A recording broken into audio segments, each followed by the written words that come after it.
if I was your coachee or your first time manager who's having challenges leaning into that growth area because of an attitude issue, what would you do to help me? So, a couple of thoughts. One is just because we understand that we're going outside our comfort zone with our head doesn't mean our heart came along, Hmm. right? And so that frustration of things not working, right? I have come to embrace that as part of the process of learning. Part of the answer is that understanding the value in the struggle. The stuff that comes easy isn't real growth. It's just like improvement. But the real demonstrable growth is when you work through it and come out the other side with something that you weren't able to do before, right? Now, for new managers or leaders at any level, I have dealt with leaders at all levels who don't think it's necessary to have meaningful conversations with employees beyond status updates. I've dealt with pretty senior leaders who never met with their direct reports. But at the end of the day, if somebody doesn't really see value in whatever you think would be valuable for them, it's about asking coaching questions and helping them see the value. I'll give you a great example. I have a dear friend who's very senior in an organization, and um, the president's office was on the way to her office, and she reported directly to the president of the company.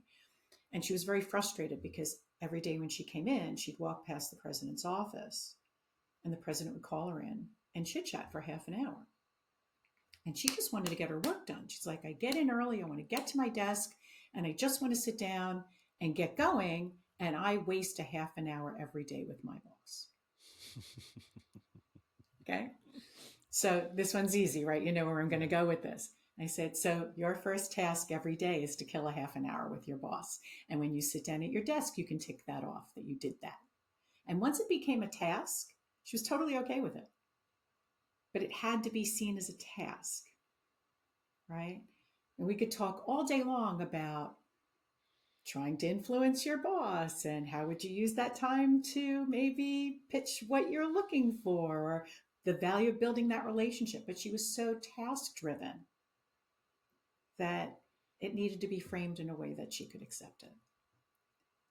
The reason why I decided to focus specifically on the new manager one to one was because I found that disproportionately, even when training is available for managers, fundamental manager training, when that's available for managers, you know who doesn't go? The high stakes manager. And it's more often than not, at least, you know, in my anecdotal evidence, people in STEM functions. They promote the top engineer to run the engineering team. He's not going to training. And if he does, he's going to turn his camera off and he's going to keep coding, right? And by the way, it usually is a he, but it could be a she. So I thought that's a person who would really benefit from a one-to-one experience that was tailor-made and tightly focused on what they needed to learn. So the what's in it for them was really high, and they weren't wasting any time learning things they didn't need. You can really move the needle. The theme I'm pulling from this is the power of learning must include an approach that speaks to both the heart and the head. And in a webinar with 500 people, it's really hard to connect with the hearts of 500 people. Yeah, I think that's fair. The whole approach to learning, where it's really based on the instructor's availability and their time, what's convenient for them, and not the students. Like, Yeah, you yeah. know, you're learning a skill that you may not use for 6 months or 6 weeks or 6 days. And yet it's the application and learning, reflection, and then trying it again. And that sort of that grind that we But need to that's actually learn exactly what something. ran through my head. That was exactly it, right? That when you look at curriculum for new managers, and sometimes they go cradle to grave. So it starts with hiring people, and I go, why would the program start with hiring people? Like that's the employee life cycle, but If you don't have any open positions, you don't need to know this. Hiring should be just in time delivery. Mm-hmm. Right. And so, to your point, it's about making it incredibly relevant and practical. And I think that's one of the reasons why early on I was making a decision when I went back to school in my late 30s and earned my master's at Columbia. I was debating if I was going to go back to be a social studies teacher or move into corporate training. And I decided that corporate training was the route because what I love about learning is being able to do something with it. It wasn't, and I love social studies and I loved having conversations about it. But even more so was being able to help people do better.